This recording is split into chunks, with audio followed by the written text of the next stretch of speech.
Hello students, welcome back on MCI online platform. तो देखिए, हम लोग सेंटर ऑफ मास पढ़ रहे थे, सेंटर ऑफ मास के प्रॉब्लम्स डिस्कस कर रहे थे। प्रीवियस क्लास के अंदर हम लोगों ने सेंटर ऑफ मास के मोशन पे बेस्ड कंसेप्ट जो चल रहा था उसमें डिस्कशन चल रहा था, और उसमें क्या किया था एक बार थोड़ा सा मैं रिकेप करवा देता हूँ 1 मिनट के अंदर, फिर हम आगे डिस्कशन करेंगे नेक्स्ट प्रॉब्लम्स में। तो ऐसा है, हमने ये बोला कि अगर external force, if external force, या ऐसे बोल लो कि टोटल फोर्स, एक्सटर्नल ना बोल के हमने इसको टोटल ही लिया था। Total force of system, system के ऊपर जो टोटल फोर्स लग रहा है अगर वो जीरो है तो टोटल फोर्स जीरो है, इसका मतलब है कि देखो सिस्टम का जो टोटल फोर्स है उसको इस तरीके से भी लिखा जाता है, ये जीरो है, F इक्वल टू एम है, ये सेंटर ऑफ मास का आ जाता है। इसका मतलब है सेंटर ऑफ मास का जो एक्सेलरेशन है वो भी क्या है, जीरो। अगर नेट फोर्स ही जीरो तो सेंटर ऑफ मास का एक्सेलरेशन जीरो, और सेंटर ऑफ मास का एक्सेलरेशन जीरो, इसका मतलब सेंटर ऑफ मास का जो वेलोसिटी है दैट रिमेन्स कांस्टेंट। बहुत बढ़िया। सेंटर ऑफ मास का वेलोसिटी कैसा रहता है, कांस्टेंट, और सेंटर ऑफ मास का वेलोसिटी अगर कांस्टेंट रहता है तो मोमेंटम भी कांस्टेंट रहता है। सेंटर ऑफ मास का मोमेंटम भी कांस्टेंट रहता है। Momentum of centre of mass, ये मोमेंटम ऑफ टोटल सिस्टम, और टोटल सिस्टम का मोमेंटम अगर कांस्टेंट रहता है तो इसको बोलते हैं मोमेंटम कंजर्वेशन। क्या बोलते हैं, मोमेंटम कंजर्वेशन। इसका मतलब ये हुआ कि अगर net force on the system is zero तो सिस्टम का टोटल मोमेंटम जो रहेगा वो कांस्टेंट रहेगा। मतलब कोई उसमें घटना हो रही है, कोई फिनोमिना हो रहा है, कोई कोलिजन हो रहा है या कुछ भी हो रहा है, तो उससे पहले और उसके बाद में, बिफोर एंड आफ्टर, जो मोमेंटम होगा वो इक्वल रहेगा, बराबर रहेगा। एक सिस्टम में अगर मान लो 3 पार्टिकल है तो तीनों पार्टिकल का पहले बिफोर द इंसिडेंस जो टोटल रहेगा मोमेंटम, और बाद में जो टोटल मोमेंटम रहेगा तीनों का मिला के, वो कांस्टेंट ही रहेगा। इंडिविजुअल का बदल सकता है लेकिन टोटल सिस्टम का जो मोमेंटम रहेगा वो कांस्टेंट रहेगा। It is called momentum conservation. इस पे बेस्ड हमने वो किए थे, आपको बोट प्रॉब्लम बताए थे कि एक आदमी है, एक बोट पे खड़ा है और वो बोट चल रही है, बोट रुकी हुई है, तो आदमी आगे की तरफ कूदेगा, इधर कूदेगा, वो उसमें हमने इस तरीके की चीज़ें डिस्कस की थी। Is that clear? ये हो गया था। अब बोट के अलावा भी कोई दूसरे टाइप के प्रॉब्लम भी इस पे बनते हैं, उसको डिस्कस करेंगे हम लोग। देखो ऐसा है, मान लो कि आपके पास में एक ऐसा वेज है ना, एक ऐसा स्लाइड टाइप का है, लेकिन ये फिक्स नहीं है, मतलब ये इस सरफेस के ऊपर चल सकता है। जैसे अगर मैं बोलूँ कि यहाँ पे एक सरफेस है, ये यहाँ पे इस जगह पे रखा हुआ है, ठीक है, तो इसको अगर धक्का लगाया जाए इधर उधर तो ये चल सकता है, इधर उधर मूव हो सकता है, मूवेबल वेज है ना। ये एंगल मान लो इसका है थीटा। कितना एंगल है, थीटा है। अब मान लो इसके ऊपर एक m मास का ऑब्जेक्ट रखा हुआ है, m मास का ऑब्जेक्ट है। मैं काम करता हूँ, इसकी जो साइज है उसको कम कर देते हैं। m मास का ऑब्जेक्ट जो है इसकी साइज जो है वो छोटी कर देते हैं, स्मॉल m। इसका मास है कैपिटल M, इसका मास है स्मॉल m। इसकी हाइट है मान लो h, और इसकी जो लेंथ है वो l लेंथ है। ये जो डायगोनल क्या है, ये जो है हाइपोटेनस इस ट्राइंगल के अंदर, ये इसकी लेंथ है l, मतलब जिस लेंथ पे ये फिसल रहा है वो l है। अब सुनना ध्यान से, मान लो कि पहले ये जो है, पहले आपके पास में ये रखा हुआ ऊपर है ना, मान लो मैंने ऐसे इसको पकड़ रखा है, यहाँ पे ये फ्रिक्शन लेस सरफेस है। जैसे ही मैंने इसको छोड़ा, आप सोचिए क्या होगा। अगर इस ब्लॉक को यहाँ से जस्ट रिलीज करते हैं तो ये नीचे की तरफ आएगा, ये नीचे की तरफ आएगा, तो इस ब्लॉक पे भी एक नॉर्मल की वजह से इधर धक्का लगेगा, और धक्का लगेगा तो ये ब्लॉक भी है ना पीछे की तरफ खिसकेगा। ऐसे प्रॉब्लम हमने एनएलएम में भी किए हैं, अगर आपको याद हो तो। हम ऐसे बात करते थे एनएलएम में कि अगर एक वेज है और यहाँ से एक ब्लॉक फिसल के आ रहा है तो ये इधर जाएगा तो इस पर mg फोर्स लग रहा है, इधर क्या लग रहा है mg साइन थीटा, और इधर क्या लगेगा, कुछ फोर्स लगेगा इधर mg कॉस थीटा, इधर क्या है mg कॉस थीटा, इधर क्या होता था नॉर्मल, और mg sin थीटा की वजह से इधर आता है, और यहाँ पे पहुँचने में कितना टाइम लगेगा, स्पीड कितनी होगी जब ये ग्राउंड पे पहुँच जाएगा, इस तरीके की बातें करते थे। लेकिन उस टाइम हम क्या सोच के रखते थे कि ये जो वेज है इसको मूवेबल नहीं मानते थे, इसको रिजिड मानते थे कि ये रुका हुआ ही रहेगा, ये बिल्कुल फिक्स है, इट वॉज फिक्स्ड, तो ये रुका हुआ माना जाता था। लेकिन अभी जो क्वेश्चन में है ऐसा नहीं है।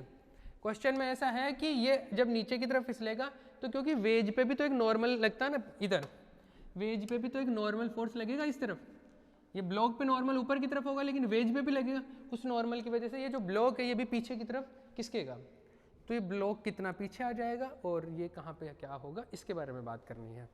तो क्वेश्चन क्या है इसमें, क्वेश्चन ये है कि जब इसको रिलीज किया जाएगा तो डिस्प्लेसमेंट, हॉरिजॉन्टल डिस्प्लेसमेंट, मतलब ब्लॉक इधर आ जाएगा ना, कितना, क्वेश्चन है horizontal displacement, horizontal displacement of block, block का हॉरिजॉन्टल डिस्प्लेसमेंट कितना होगा, इस पे बात करनी है अपने को। करें, चलो तो भैया आ जाओ। देखो हॉरिजॉन्टल डिस्प्लेसमेंट समझ आए ध्यान से। आप मुझे ये बताओ, जब ये ब्लॉक को रिलीज किया गया तो ये नीचे की तरफ आ रहा है, ठीक है, तो कौन सी डायरेक्शन में फोर्स लग रहा है, कौन सी डायरेक्शन में फोर्स नहीं लग रहा। देखो मैं अगर इस वर्टिकल डायरेक्शन की बात करूं, इस डायरेक्शन की, तो नीचे की तरफ एक ग्रेविटी लग रहा, इस डायरेक्शन में कोई फोर्स नहीं लग रहा।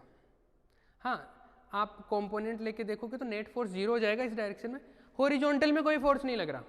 फोर्स कौन सी डायरेक्शन में लग रहा है, वर्टिकल डायरेक्शन में। इसका मतलब ये हुआ कि वर्टिकल डायरेक्शन में नेट फोर्स 0 नहीं है सिस्टम पे, वर्टिकल डायरेक्शन में ग्रेविटेशनल फोर्स लग रहा है, तो वर्टिकल डायरेक्शन में तो ग्रेविटेशनल फोर्स लग रहा है, तो वर्टिकल डायरेक्शन में तो मोमेंटम कंजर्वेशन नहीं होगा। क्या सीखा हमने ये सीखा है कि फोर्स जो है वाई डायरेक्शन में, वर्टिकल डायरेक्शन को मैं वाई बोल देता हूँ, वाई डायरेक्शन में ये फोर्स जो है वो 0 नहीं है, नेट फोर्स, क्योंकि ग्रेविटेशनल फोर्स लग रहा है, और अगर नेट फोर्स 0 नहीं है तो momentum conservation is not possible, momentum conservation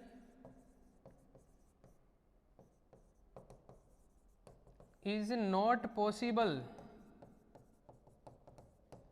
in Y direction. ये बात समझ में आती है, मोमेंटम कंजर्वेशन नहीं होगा वाई में, बट इस डायरेक्शन में तो कोई फोर्स नहीं लगा रहा, बट एक्स डायरेक्शन में, मतलब हॉरिजॉन्टल डायरेक्शन में नेट फोर्स 0 है, in horizontal direction net force is 0, so net force 0 है तो नेट एक्सेलरेशन भी 0 होगा, या सेंटर ऑफ मास का एक्सेलरेशन भी क्या होगा, 0 होगा। कौन सी डायरेक्शन में, ओनली एक्स डायरेक्शन में, वाई में नहीं, ओनली एक्स, तो ओनली एक्स डायरेक्शन में क्या होगा, सेंटर ऑफ मास का एक्सेलरेशन 0 होगा, और सेंटर ऑफ मास का वेलोसिटी भी कांस्टेंट रहेगा, सेंटर ऑफ मास का वेलोसिटी रहेगा वो कांस्टेंट रहेगा, और मोमेंटम भी कंजर्व रहेगा। ये सारी बातें एक्स डायरेक्शन के लिए अप्लाई होगी।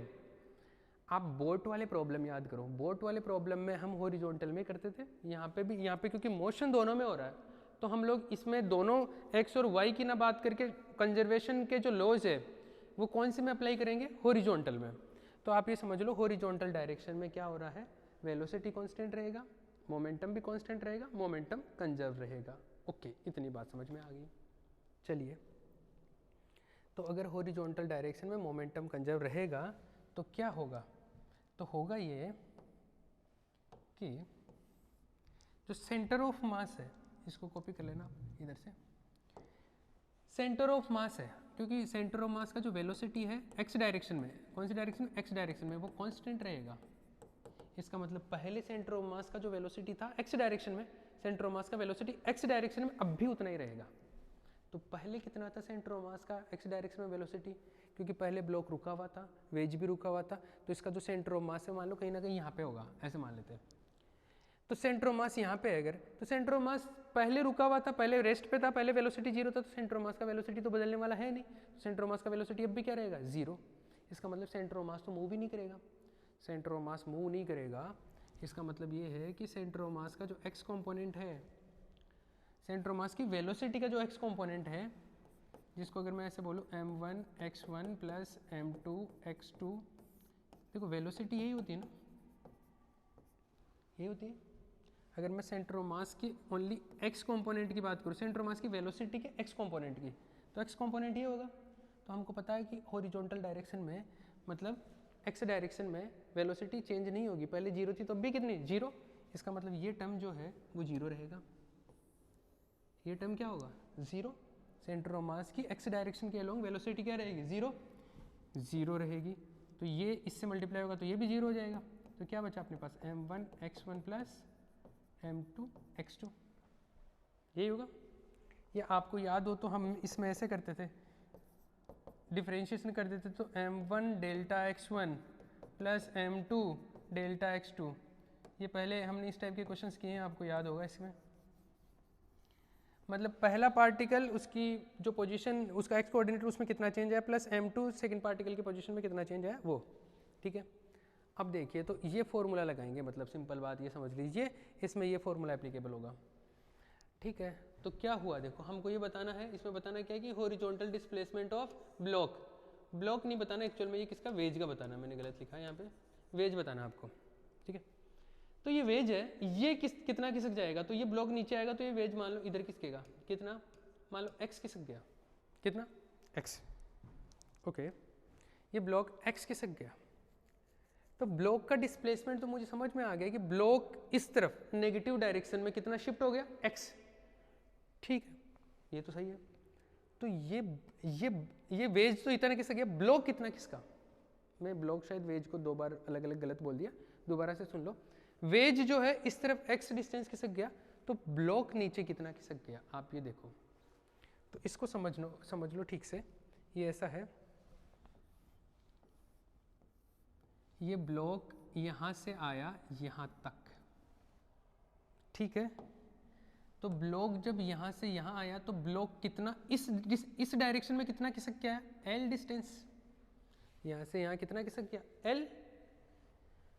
तो हॉरिजॉन्टली वो कितना किसका, हॉरिजॉन्टली ये किसका, ये डिस्टेंस देखो, ऐसे तिरछा तो वो इतना चला है, लेकिन पहले एक्स एक्सिस यहाँ पे था, अब एक्स एक्सिस यहाँ पे आ गया, मतलब एक्स कोऑर्डिनेट यहाँ से यहाँ पे आ गया उसका।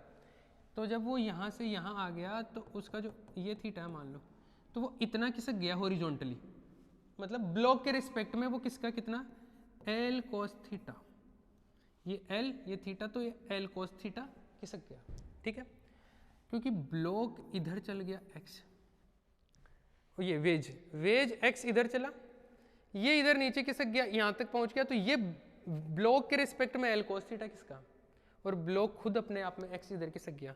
आप ये सोचो जैसे मान लो कि ये ब्लॉक यहाँ पे आया, तो ये ब्लॉक इतना चला गया मान लो 5 मीटर, और वेज इधर चला गया 3 मीटर, तो ब्लॉक तो वेज खुद इधर आ गया, ब्लॉक इधर जा रहा है 5 मीटर, ये 3 मीटर, तो टोटल ये जो ब्लॉक है ये टोटल कितना किसका 5 - 3। जैसे मान लो कि मैं इसके ऊपर बैठा होता, ये इधर 3 खिसक गया, मैं इधर 5 किसका था टोटल, लेकिन ये 3 इधर खिसक गया, तो ओवरऑल में 2 ही मीटर चल पाया। तो इस हिसाब से अगर मैं कैलकुलेशन करूँ इसका, अगर कैलकुलेशन करें तो ये l cos थीटा किसका, और ब्लॉक x खिसक गया, तो ओवरऑल ब्लॉक का जो शिफ्ट आया, shift in blocks mass, blocks horizontal distance, horizontal distance कितना शिफ्ट हुआ, इसको मैं डेल्टा x1 बोल देता हूँ। ये हुआ इधर l cos थीटा किसका, उसमें से x वेज पीछे आ गया वापस से, तो ये हो गया l cos theta minus x, और वेज कितना किसका पीछे की तरफ, वेज कितना किसका, वेज शिफ्ट इन वेज,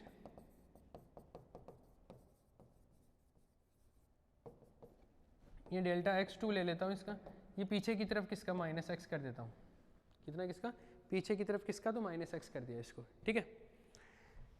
तो पहला पार्टिकल हमने ब्लॉक को ले लिया, फर्स्ट पार्टिकल अपने पास में है ब्लॉक, और सेकंड पार्टिकल जो है वो वेज m2 बोल सकते हैं। इसके मास को, ब्लॉक के मास को स्मॉल m लिया था, इसके मास को कैपिटल M लिया था। तो हमारे पास में देखो फॉर्मूला जो आया था m1 delta x1 plus m2 delta x2 equal to 0। m1 block है, उसका mass small m, delta x1 कितना है l cos theta minus x plus m2 capital M है ये, और डेल्टा x कितना है माइनस x इक्वल टू 0, तो ये क्या हो गया, M L cos theta minus M X minus capital M X equal to 0। और ये क्या आ गया, एम एल कॉस थीटा, और ये इन दोनों को इधर लेके जाऊंगा तो इनमें m प्लस एम कैपिटल वो x जो है वो कॉमन आ गया, तो x कॉमन आ गया तो ये हो गया small m L cos theta upon small m plus capital M। ये मिल गया अपने को।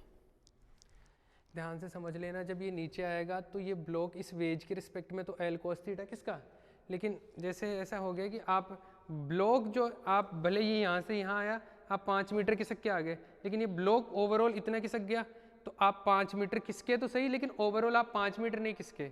5 में से ये जो है ब्लॉक जितना, ये वेज जितना पीछे खिसक गया उतना माइनस हो गया। समझ गए? तो ये इस तरीके से है, ये आपका आंसर आ गया। तो इस तरीके से आप कैलकुलेशन कर सकते हो सकता था ये वेलोसिटी के बारे में भी बात कर लिया जाता कि ये मान लो ये इतनी स्पीड से आ रहा तो ये कितनी स्पीड से जाएगा, उसके बारे में भी बात की जा सकती है। स्पीड के बारे में हम थोड़ा आगे बात करेंगे शायद नेक्स्ट क्लास में, अभी फ़िलहाल ये समझ लीजिए। ठीक है, नेक्स्ट क्वेश्चन करें। चलो नेक्स्ट है, मान लो आपके पास में है प्रोजेक्टाइल मोशन का करो, projectile motion and centre of mass. Projectile motion और सेंटर ऑफ मास का मिक्स करके कंसेप्ट कैसे है, ध्यान से सुनो। मान लो ऐसा है, ये एक्स एक्सिस है जो भी है, ये वाई एक्सिस है, ये ब्लॉक एक आपके पास में एक बॉल है या एक एम मास का ऑब्जेक्ट है, एम मास के ऑब्जेक्ट को ये थ्रो किया गया और ये यहाँ पे गया, ये थ्रो किया गया और ये यहाँ पे पहुँचा। ठीक है, ये प्रॉपर नहीं बना क्या, ये ठीक है, ये ऐसे गया, ये यहाँ से मान लो थीटा एंगल पे थ्रो किया गया, मान लो u स्पीड से, कितनी स्पीड से, u स्पीड से थीटा एंगल पे थ्रो किया गया। ठीक है, अब इसमें क्या है कि इस टाइप के सवाल बनते हैं कि मान लो ये ऐसे गया और जब ये टॉप पे था, यहाँ पे एक बॉल था, बॉल की जगह पे हम ऐसे बोल देते हैं कि मान लो ये बॉल जो है बॉम्ब है, क्या है, ये बॉम्ब है, तो ये बॉम्ब फट गया यहाँ पे जाके, मान लो ये टॉप पे जाके बॉम्ब क्या हो गया, एक्सप्लोजन हो गया, बॉम्ब का फट गया, 2 टुकड़े 3 टुकड़े ऐसे बोल दिया जाता है, जनरली 2 टुकड़ों की बात की जाती है कि 2 पार्ट में ब्रेक हो गया। तो जब ये बॉम्ब है यहाँ पे 2 पार्ट में ब्रेक हो गया, ये मान लो 2 पार्ट में ब्रेक हो गया, एक तो ये समझ लीजिए इधर और एक ये, तो 2 पार्ट में ब्रेक हो गया। ये एक पार्ट को मैं बोल देता हूँ मास है m1 और दूसरे वाले का पार्ट का मास है m2, 2 पार्ट में ब्रेक हो गया।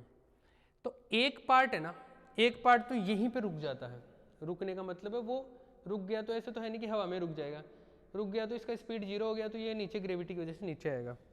तो एक पार्ट तो है वो ऐसे नीचे गिर जाएगा और वो यहाँ पे पहुँच जाएगा, ये एक पार्ट तो यहाँ पे आ गया, और दूसरा वाला जो पार्ट है वो कहाँ गिरेगा ये बताना है।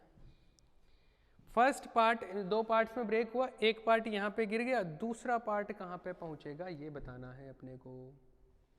डन? अब सुनो ध्यान से, देखो है क्या क्या कंसेप्ट क्या लगेगा इसमें, कंसेप्ट समझना। आप मुझे बताओ, ये जो बॉम्ब था वो जा रहा था, तो ये कौन सी मोशन कर रहा था, प्रोजेक्टाइल मोशन। इसका मतलब है कि इस पे फोर्स तो लग रहा था बाहर से, कौन सा फोर्स लग रहा था, ग्रेविटेशनल फोर्स। तो उस पर्टिकुलर फोर्स की प्रेजेंस में इसको क्या करना था, प्रोजेक्टाइल मोशन। तो बॉम्ब को प्रोजेक्टाइल मोशन करना था, मतलब बॉम्ब के सेंटर ऑफ मास को प्रोजेक्टाइल मोशन करना था। ठीक है, ओके। अब बॉम्ब पे बाहर से कोई फोर्स नहीं लगा, जो पहले लग रहा था वो लग रहा था, जैसे पहले ग्रेविटी लग रहा था अब भी ग्रेविटी लग रहा है, नया कोई फोर्स हमने इंट्रोड्यूस नहीं किया। फोर्स तो लग रहा है, ऐसा नहीं है कि बॉम्ब पे नेट फोर्स 0 है, नहीं, नेट फोर्स 0 नहीं है, बॉम्ब पे फोर्स लग रहा है, लेकिन उतना ही लग रहा है जितना बॉम्ब ब्लास्ट हुआ ना उससे पहले लग रहा था। पहले क्या लग रहा था, ग्रेविटी नीचे की तरफ, मतलब वर्टिकल डायरेक्शन में ग्रेविटेशनल फोर्स लग रहा था, हॉरिजॉन्टल में कोई फोर्स नहीं लग रहा था। ठीक है भैया, नहीं लग रहा था, बढ़िया है। अब ये यहाँ से आया, यहाँ पे एक्सप्लोजन हुआ इसका, जैसे एक्सप्लोजन हुआ एक पार्ट नीचे गिर गया, एक मान लो कहीं पे गया। तो आपको ये बताना है कि जो नया पार्ट है, जो दूसरा वाला पार्ट है, वो कहाँ पे जाके गिरा। तो वो कहीं पे भी गिरा हो, आप एक चीज़ समझो बात को, अगर पहले जिस फोर्स की प्रेजेंस में ग्रेविटेशन जो प्रोजेक्टाइल मोशन हो रहा था, तो अब भी प्रोजेक्टाइल मोशन ही होगा, पर किसका? सेंटर ऑफ मास का, क्योंकि सेंटर ऑफ मास जैसे चल रहा था ना उस हिसाब से ही चलेगा। पहले जिस हिसाब से जा रहा था, पहले सेंटर ऑफ मास का पाथ ये होने वाला था, तो सेंटर ऑफ मास का पाथ तो अब भी यही होगा, लेकिन जो उसके जो कॉन्स्टिट्यूएंट अलग अलग जो पार्टिकल हुए उनका पाथ अलग अलग हो जाएगा। तो सेंटर ऑफ मास तो पहले जिस फोर्स के अंडर चल रहा था उसी फोर्स के अंडर चल रहा है, तो सेंटर ऑफ मास पे तो कोई नया फोर्स नहीं लगा, ग्रेविटी पहले लग रहा था, ग्रेविटी अब भी लग रहा है, तो सेंटर ऑफ मास वैसे ही चलता रहेगा और सेंटर ऑफ मास यहाँ पे आके गिरेगा। मतलब वो पार्टिकल ऐसे जाके गिरेगा कि सेंटर ऑफ मास यहाँ पे पहुँच जाए, क्योंकि सेंटर ऑफ मास को तो यहीं पे पहुँचना था, आर डिस्टेंस पे। तो वो जो दूसरा वाला पार्टिकल है, दूसरा वाला इसका जो टुकड़ा, वो कहाँ जाके गिरेगा? आप ये सोचिए, एक टुकड़ा यहाँ पे, सेंटर ऑफ मास यहाँ पे, तो दूसरा पार्ट इधर होना चाहिए, तभी तो सेंटर ऑफ मास कहीं बीच में रहेगा जोड़ने वाली लाइन पे। तो ये समझ लीजिए ये कुछ यहाँ से एक्सप्लोड होके कुछ यहाँ पे पहुँच गया, मान लो ये जो दूसरा पार्ट है, दूसरा पार्ट है ये यहाँ पे आ गया, एक टुकड़ा वहाँ पे पहुँच गया, ये m1 मास का है और ये m2 मास का है। तो हमको बताना है, क्या बताना है कि इसकी पोजीशन क्या है। तो हमको बता, देखो इस डायरेक्शन में, हॉरिजॉन्टल डायरेक्शन में कोई फोर्स नहीं लग रहा, तो हॉरिजॉन्टल डायरेक्शन में कोई फोर्स नहीं लग रहा, तो हॉरिजॉन्टल डायरेक्शन में तो मोमेंटम कंजर्वेशन भी होगा। हॉरिजॉन्टल डायरेक्शन में तो सेंटर ऑफ मास की वेलोसिटी भी कांस्टेंट रहेगी, हॉरिजॉन्टल डायरेक्शन में तो मोमेंटम भी कंजर्व रहेगा, तो हॉरिजॉन्टल डायरेक्शन में तो ये भी तो रहेगा, m1 delta x1 plus m2 delta x2 equal to 0। ऐसा है, या तो ये बोल सकते हो आप, या दूसरे तरीके से अगर मैं बात करूं तो आप ऐसे कर सकते हो। देखो आपके पास में दो पार्टिकल है, एक ये है एक ये है, दो टुकड़े हैं, इसका मास है m1, इसका मास है m2। पहला पार्ट जो है वो यहाँ पे गिरा, बिल्कुल बीच में, टॉप पे जाते ही ब्लास्ट और नीचे गिर गया, नीचे गिर गया, मतलब इसका पोजीशन वेक्टर पता है क्या? इसके कोऑर्डिनेट पता है आपको? इसका x कोऑर्डिनेट क्या है? r, और y कोऑर्डिनेट क्या है? 0।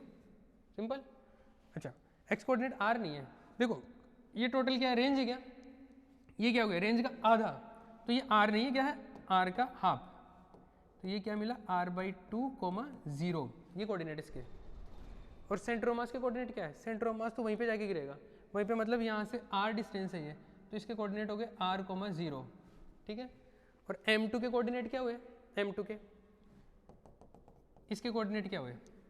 इसके कोऑर्डिनेट ही तो पता करने हैं, इसके कोऑर्डिनेट मान लो x, 0, x कोऑर्डिनेट पता नहीं है, y तो 0 है।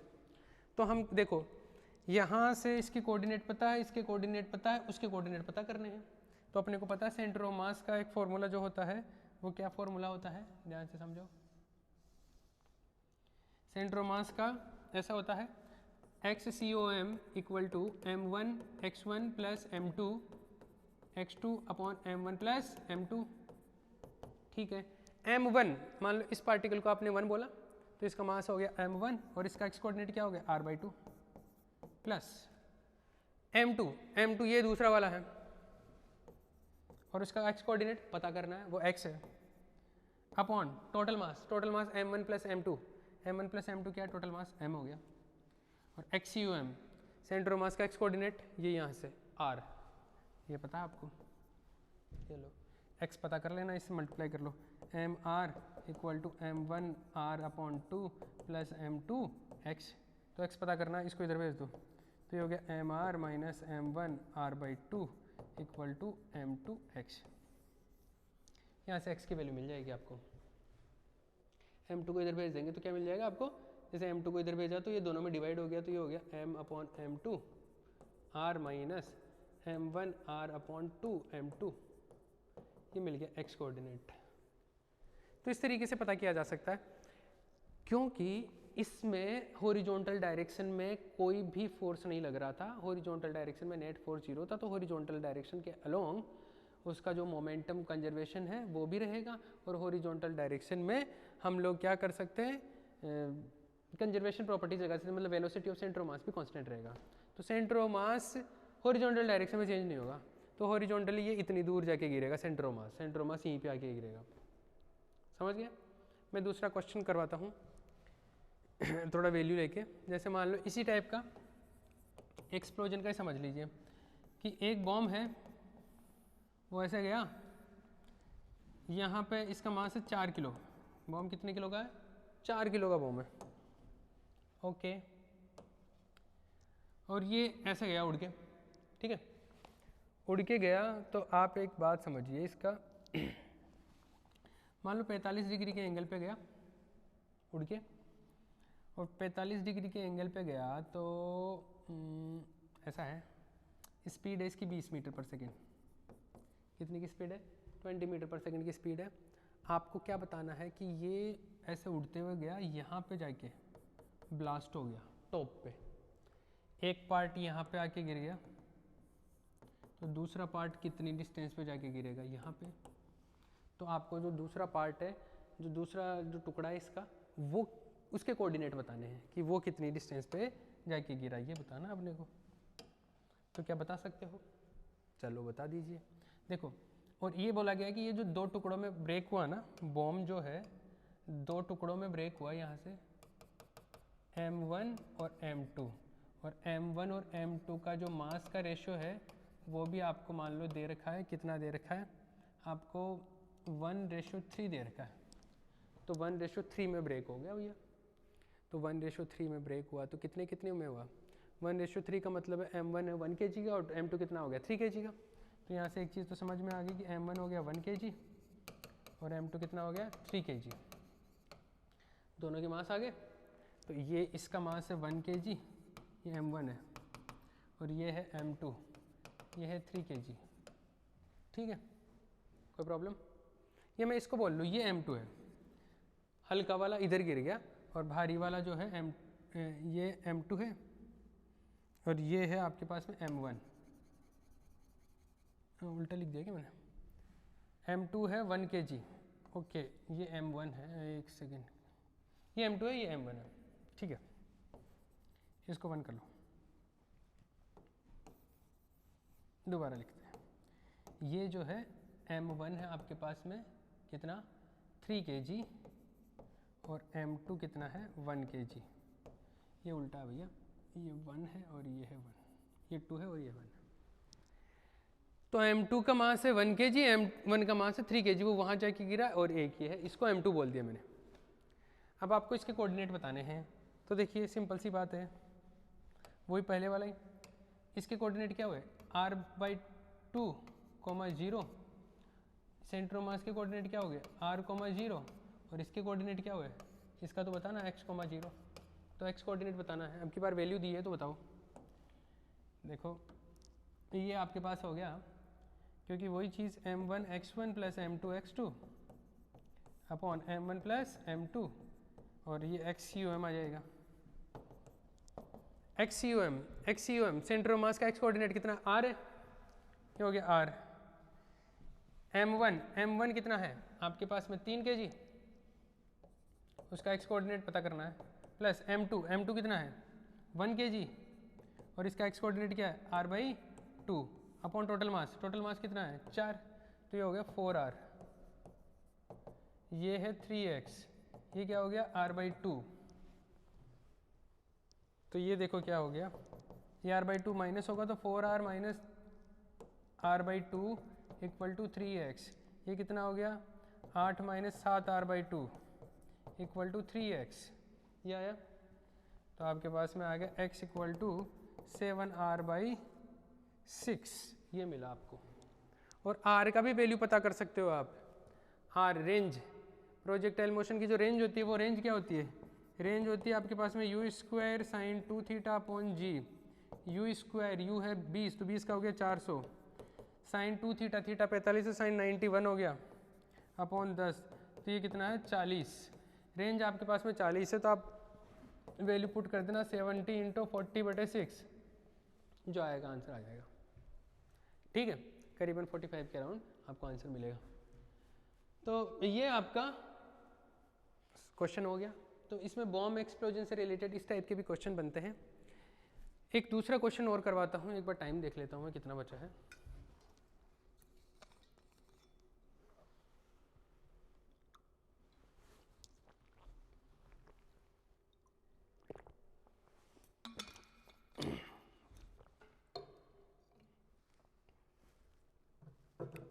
चलो अगर मान लो एक क्वेश्चन है, ऐसा है कि यहाँ पे एक बॉम्ब था और उसको प्रोजेक्टाइल मोशन के अंडर फेंका गया। ऐसे समझ लो कि वैल्यू वाइज पहले वाला ही सवाल है, पहले वाला नहीं, कुछ नया ले लेते ना, चेंज करते हैं। यहाँ से एक बॉम्ब को थ्रो किया गया कितने एंगल पे, 45 डिग्री पे। वैल्यू जो है आप कुछ नया ले लो, मान लो 10 मीटर पर सेकंड की स्पीड से फेंका गया है ना, 10 मीटर पर सेकंड की स्पीड से थ्रो किया गया। जब ये टॉप पे था, यहाँ पे eight highest position, eight highest point यहाँ पे जब था, तो ये दो पार्ट में ब्रेक हो गया। एक पार्ट जो है वो पाथ को रिट्रेस करता है, एक पार्ट है वो पाथ को रिट्रेस करता है। जैसे ये दो टुकड़ों में ब्रेक हो गया, एक M1 एक M2। मान लो कि ये जो है ये बॉम्ब था, कुछ मास में अगर बात करूँ तो ये था 6 किलो का। 6 किलो का बॉम्ब काफ़ी भारी बॉम्ब हो गया है ना। 6 kg का बॉम्ब था और ये जो मास में ब्रेक हुआ ना, तो ये एक M1 में ब्रेक हुआ, एक M2 में, और इनके जो मास के रेशो है वो है आपके पास में 1:2 में। तो 1:2 में हुआ तो क्या आप इनके मास पता कर सकते हो ना, मास तो पता कर ही सकते हो। 1:3 तो टोटल रेशो जो है 1:3 में है, तो रेशो ये जो है इनका सम करेंगे तो 3 आ गया, तो इनके मास पता कर सकते हो ना आप। इसका मास M1 तो हो जाएगा आपका कितना, इसका है आपके पास में 1 अपॉन ये कितना है 6/3, तो आपके पास में 2 kg एक तो, और M2 कितना है आपके पास में, इसका रेशो वाला जो पार्ट है वो कितना है 2 इंटू टोटल मास है 6 अपॉन टोटल इनका 1 + 2 3 हो गया, तो ये कितना हो गया आपके पास में 4 किलो। तो M1 और M2 आ गया आपके पास में, ये 2 किलो है और ये कितना है 4 किलो। ठीक है, अब आपको ये बोला जा रहा है ये जो M1 है वो पाथ को रिट्रेस कर लेता है। पाथ को रिट्रेस करने का मतलब है ये M1 वापस ऐसे ऐसे यहीं पे आ जाता है।